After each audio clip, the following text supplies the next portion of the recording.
Le Lindy Hop, le nom est venu de la contraction de Charles Lindbergh. Lindbergh a donné, on va dire, le nom Lindy Hop.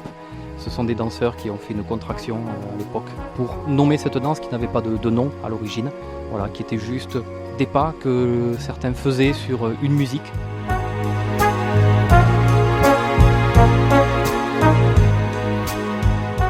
Depuis une dizaine d'années, les bals et festivals de Lindy Hop font salle comble. Cette danse sociale pleine d'énergie, mélange de swing enjoué et de pas acrobatiques, a vu le jour au sein de la communauté afro-américaine de Harlem dans les années 1920. Aujourd'hui, elle connaît un renouveau impressionnant, rassemblant des danseurs du monde entier. En juillet dernier, j'ai eu la chance de rencontrer Clarisse et Franck, deux amoureux de cette danse. Leurs mouvements sont d'une précision et d'une fluidité époustouflantes. Leur tenue d'époque nous transporte directement dans l'atmosphère des années 30. Au moindre battement de swing, ils attirent tous les regards, se font photographier, filmer, admirés par tous les amateurs présents. Mais comment ces deux passionnés se sont-ils rencontrés ? Depuis combien de temps partagent-ils cette passion pour le Lindy Hop ? Au fil de notre conversation, j'ai découvert non seulement leur histoire, mais aussi leur amour pour une danse qui les a liés à jamais. Récemment, on est allé faire un voyage danse à New York, organisé par une école de danse, et on est parti comme ça, 30 danseurs, à peu près, une trentaine de danseurs. Et ça a été vraiment extraordinaire. On avait la journée pour visiter New York, et le soir, on se donnait rendez-vous pour aller danser. Donc, différents clubs, il y avait des clubs assez modernes, des clubs récents, où là, il pouvait y avoir une vue extraordinaire au 37e étage et avec vraiment l'ambiance orchestre swing. Il y avait même des animations. C'était assez sympathique. Et après, dans des clubs un peu plus mythiques, où là, il y a des chanteurs de swing très connus qui ont chanté dans les années peut-être 30, 40, je ne sais plus. Et notamment Frankie Manning, on l'appelle l'ambassadeur du Lindy Hop parce que c'est lui qui a remis au goût du jour dans les années 80 cette danse en Europe. Et donc lui a dansé dans plusieurs clubs comme ça. On y est allé et notamment on a eu la chance de danser à Harlem dans un endroit assez incroyable avec des personnes d'un certain âge qui eux avaient vécu la fin finalement du swing, de cette danse de Lindy Hop. On a même discuté avec une dame qui nous a raconté qu'elle avait dansé au Savoy Ballroom. C'est le club de danse, on va dire, une salle très mythique où on dansait les meilleurs danseurs de Lindy Hop. Parce qu'en fait, c'est une musique qui vient de Harlem à l'origine. C'est ça, de New York, de Harlem plus précisément. Et à l'époque, il y avait des clubs de jazz à tous les coins de rue. C'était impressionnant. Beaucoup ont fermé, notamment le Savoy Ballroom n'existe plus. Mais à l'époque, il y avait énormément de clubs dans lesquels on jouait cette musique qui s'est énormément développée des années, on va dire 20 jusqu'aux années... après la guerre, ça s'est un petit peu éteint, voilà, ça s'est progressivement éteint. And again, we have 1, 2, 3 and 4, back. And again, front, 1, 2, 3 and 4, front. Est-ce que vous avez découvert des nouveaux pas, une nouvelle manière de danser ou juste une sorte de flamme, d'avoir un peu touché le passé Ouais, c'est surtout ça. C'était très émouvant. C'est surtout ça, de se remettre un petit peu dans le contexte, de se dire que c'était là où tout a commencé, de revoir certains lieux. Ouais, c'était vraiment ça, comme un pèlerinage. Vous êtes comme des ambassadeurs. Bon, je ne sais pas, mais en tout cas, nous, ça nous a enrichis. Clarisse, j'ai 47 ans. J'ai 3 activités. La première, coach sportif senior. La deuxième, le travail dans la pratique de l'hypnose, donc avec mon compagnon. Et la danse également, où on donne des cours de danse et on pratique. And now, ladies and gentlemen, our own version of Cole Porter's Begin the Begin.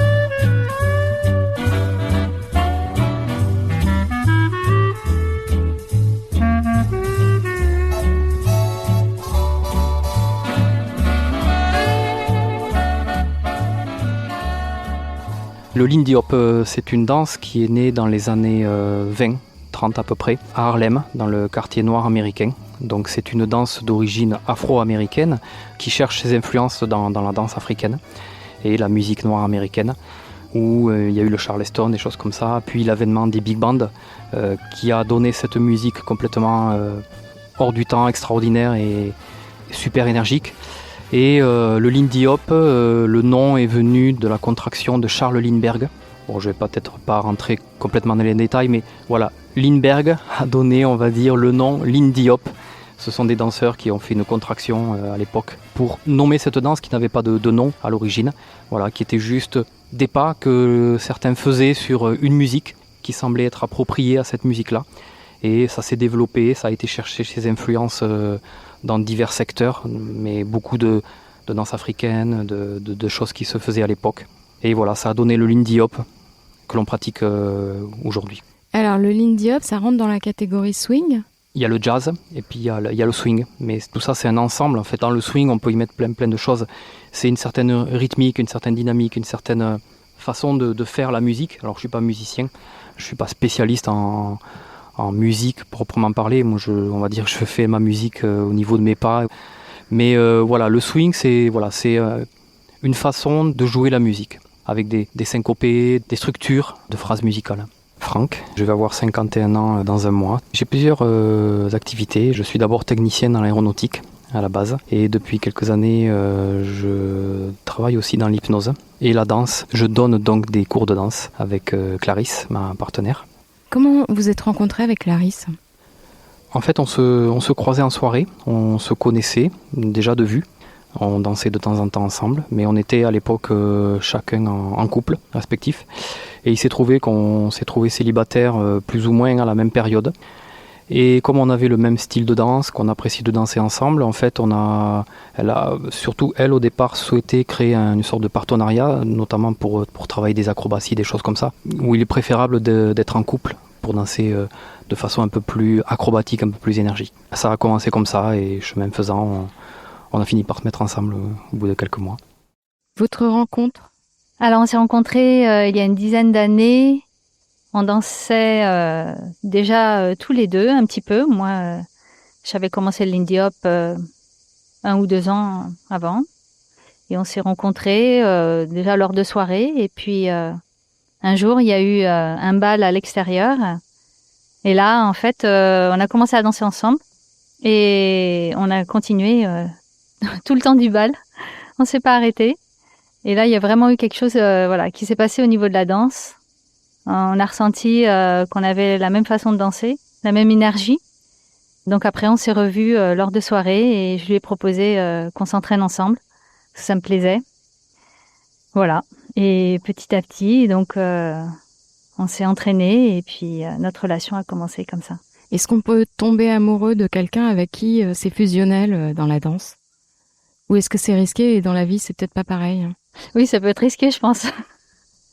Oui, après, je pense que voilà, j'étais attirée par lui parce que il avait peut-être une attitude, une posture, que ce soit dans la danse ou même dans la vie, qui me plaisait. Donc, je pense que c'est un tout. Et je me suis lancée. Et puis voilà, ça a marché. Ça marche depuis 10 ans. Votre formation ? J'ai commencé le sport en fait très tôt dans ma vie, à l'âge de 4-5 ans. J'ai pratiqué le foot, le rugby, le tennis, le tir à l'arc. Et puis j'avais quelques aptitudes d'endurance, donc je me suis tourné vers le cyclisme, que j'ai pratiqué pendant une quinzaine d'années en compétition.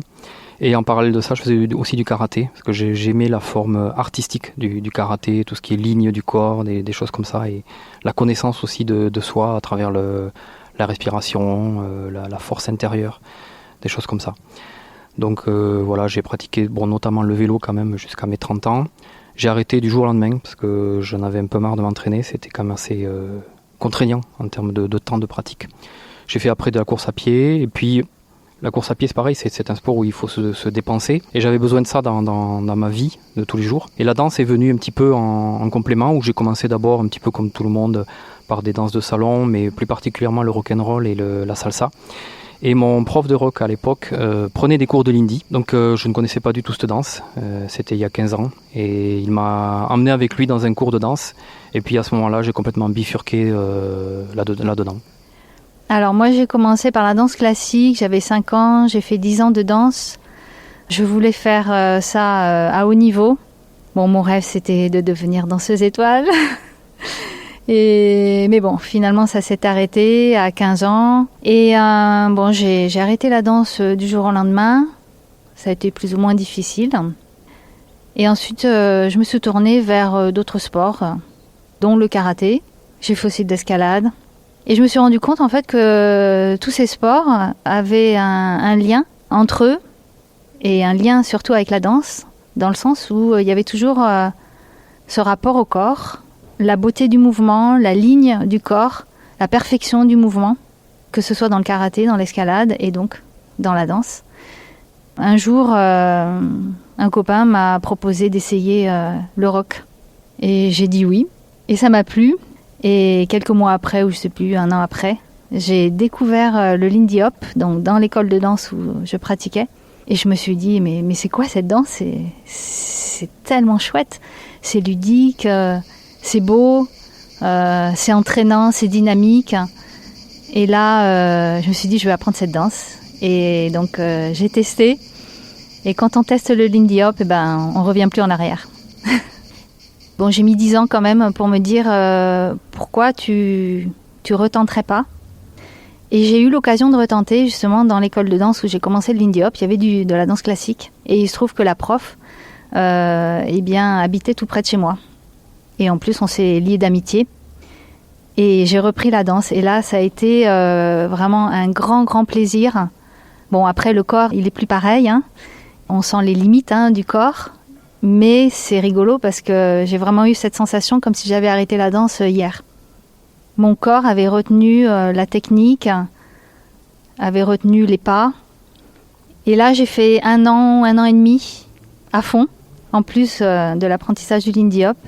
Et ça m'a permis en fait de boucler la boucle, de me dire ok, maintenant j'arrête parce que j'ai envie d'arrêter la danse classique, qui est quand même une danse qui est très contraignante. Et je sais pourquoi j'arrête, mais j'ai pris plaisir jusqu'au bout. Et maintenant, je peux passer à autre chose. Donc là, j'ai fait vraiment le deuil de la danse classique. Et ensuite, je me suis vraiment consacrée au Lindy Hop. Est-ce que vous avez des professeurs ou des modèles que vous avez conservés qui continuent à vous motiver, ou une danseuse étoile ou... En danse classique, j'en ai une, c'est Sylvie Guilhem. Pour moi, c'est ce que j'appelle la perfection dans la danse classique, et son corps est exceptionnel. Elle a un corps exceptionnel, tonique et en même temps très souple. Hein. Voilà. Donc je la suis, je continue à la suivre. Bon, elle a vachement évolué. Moi, c'est vrai que ce que je regarde, c'est aussi les anciennes vidéos, les anciennes photos, du temps où elle était à l'Opéra de Paris. Mais oui, effectivement, elle a évolué aussi dans sa danse. Ouais.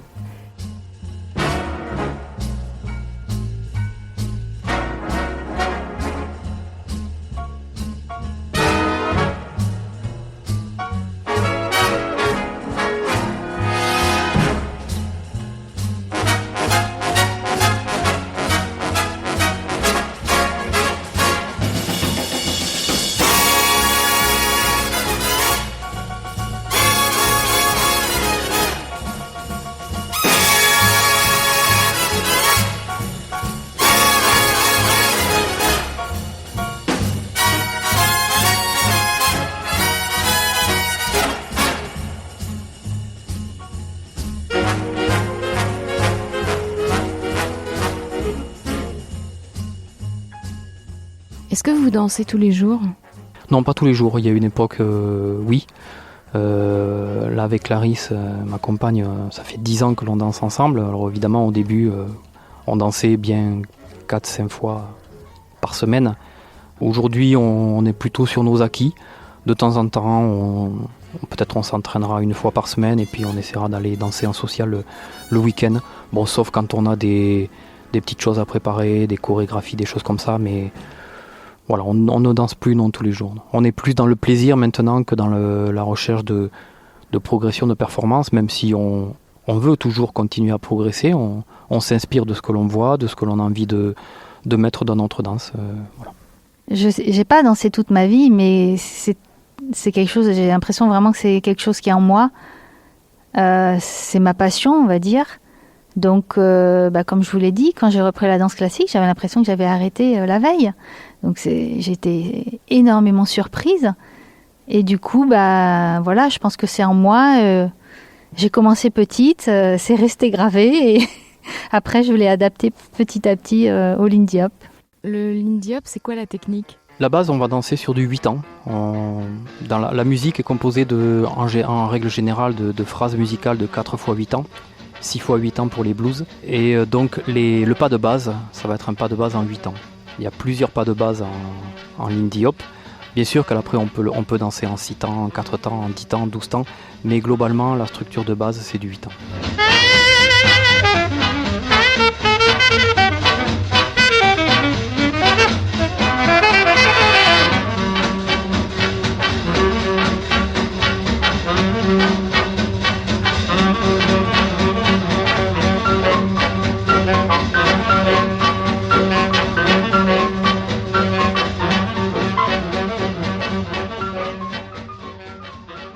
Alors, les qualités, c'est à l'inverse complet de la danse classique.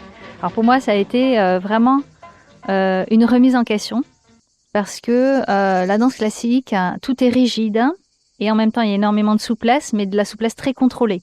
On n'apprend pas le lâcher-prise. Alors que dans le Lindy Hop, il faut être dans le sol, relâcher en fait toutes ces postures pour que ça devienne le plus naturel possible. Donc pour moi, j'ai commencé le Lindy Hop vraiment de façon à... J'apprends les pas et le style, en fait, je n'avais pas compris ce que c'était.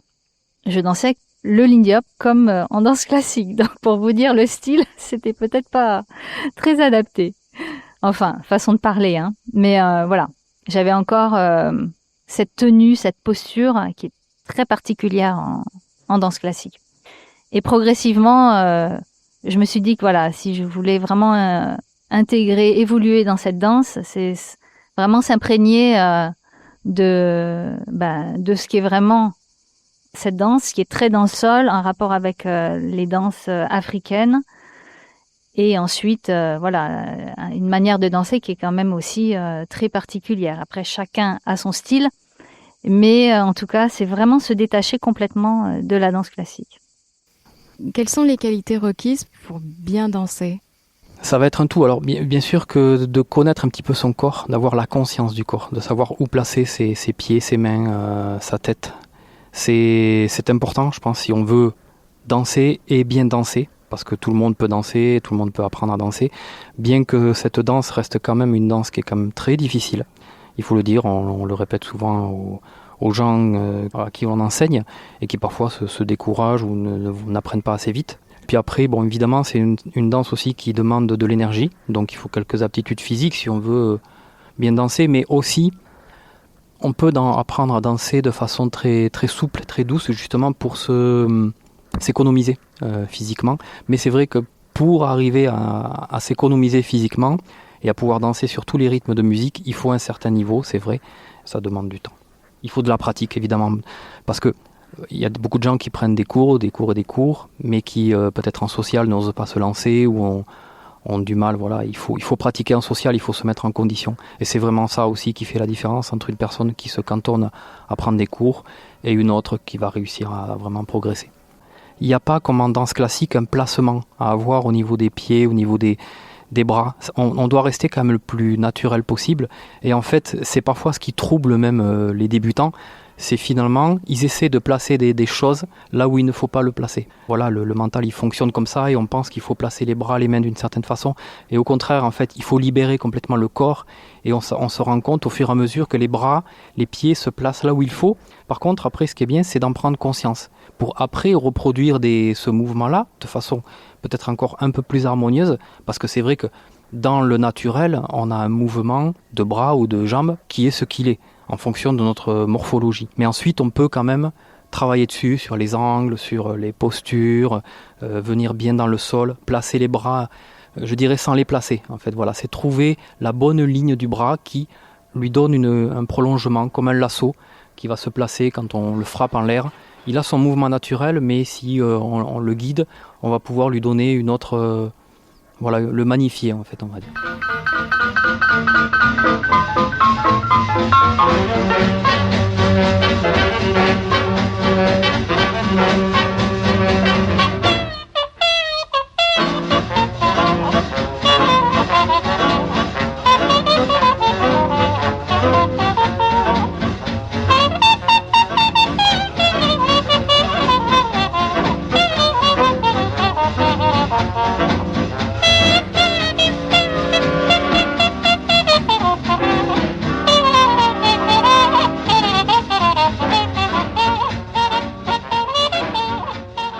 Quand on vous voit danser, on a l'impression que c'est facile.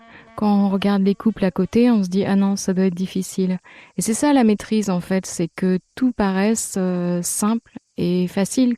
Ouais, en fait, ça, c'est la danse classique qui me permet ça. C'est que j'ai une conscience du corps, un travail du corps qui est déjà là. Et en quelque sorte, je l'entretiens. Mais je n'ai pas à apprendre tout ça, toute cette phase-là. Après, ce que je peux rajouter dans le Lindy Hop, c'est peut-être des choses un peu plus techniques qui me sont propres, hein, parce que j'ai eu cet entraînement-là préalable grâce à la danse classique. Est-ce que vous dansez devant une glace ? Ouais, on danse devant une glace, on se regarde, on se filme. Ça, c'est surtout quand on prépare des chorégraphies, pas forcément quand on danse en social, mais quand on prépare une chorégraphie, effectivement, on se regarde dans une glace, on se filme, et ensuite, on se tourne dos à la glace, et on travaille aussi sans glace, parce que ça, c'est important, les repères sont différents. Mais voilà, il y a tout un travail préliminaire pour ensuite continuer à travailler la chorégraphie. Vous avez le temps, alors que c'est une danse qui est rapide, de finir les gestes. Ouais, ben c'est un peu ça. En fait, je les ai assez conscientisés à force. Et puis, il y a l'habitude, c'est-à-dire que la vitesse aujourd'hui nous pose plus de problèmes au niveau des pas, parce que le corps a acquis complètement la posture, le pas, donc on n'a pas à y réfléchir. On peut réfléchir justement sur des choses que peut-être des débutants ou des intermédiaires, des gens qui dansent un peu moins, ne pourront pas faire parce qu'ils seront obligés de se concentrer sur autre chose, sur la vitesse, sur le fait de suivre la musique, donc ils ne pourront pas se focaliser sur une autre partie de leur corps. Ce que peut-être aujourd'hui on arrive à faire, mais c'est vrai pour tous les danseurs qui acquièrent un certain niveau au bout de quelques années. Finalement, après, tout le monde recherche un petit peu ce côté aussi esthétique de cette danse, qui peut justement l'être également. Le sourire quand vous dansez, c'est parce que vraiment pour vous, c'est le moment où vous êtes le plus heureux. Enfin, surtout Clarisse, elle sourit. Ouais, Clarisse, elle sourit beaucoup. Moi, au départ, surtout, j'étais beaucoup plus fermé. Je m'ouvre un petit peu à force. Mais parce que, bon, je le réfléchis pas en fait. Intérieurement, je suis toujours heureux.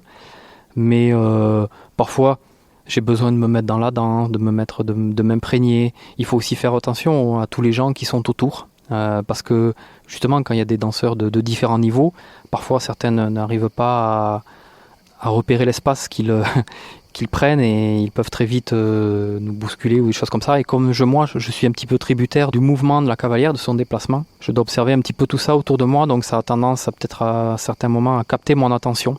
Parce que comme on envoie la cavalière dans un swing out par exemple, elle va se déplacer parfois vite.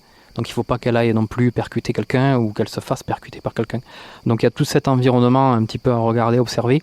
Ce qui fait que je suis peut-être un peu plus concentré, mais j'essaie effectivement de me lâcher là-dessus et de sourire parce que c'est vrai que ça fait partie de la danse. Et voilà.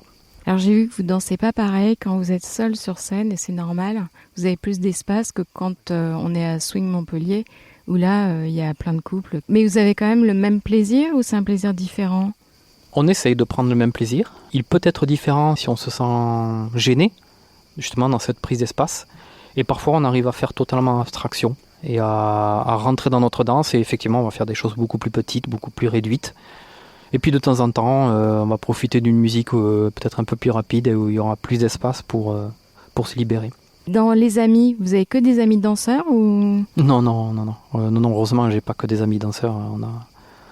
J'ai des amis de longue date avec lesquels j'ai pratiqué d'autres sports et avec lesquels je suis toujours en contact. Mais voilà, oui. Non.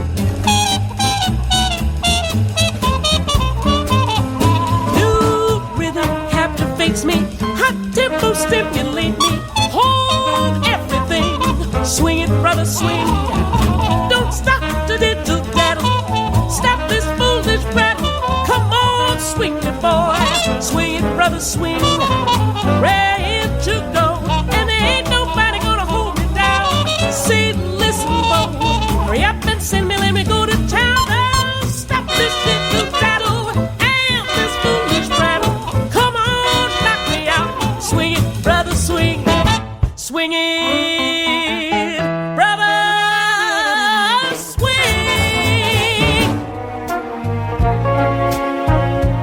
Dans la partie 2, Clarisse et Franck nous parleront de leur tenue vintage, des rôles du cavalier, de la partenaire et de leur choix de vie.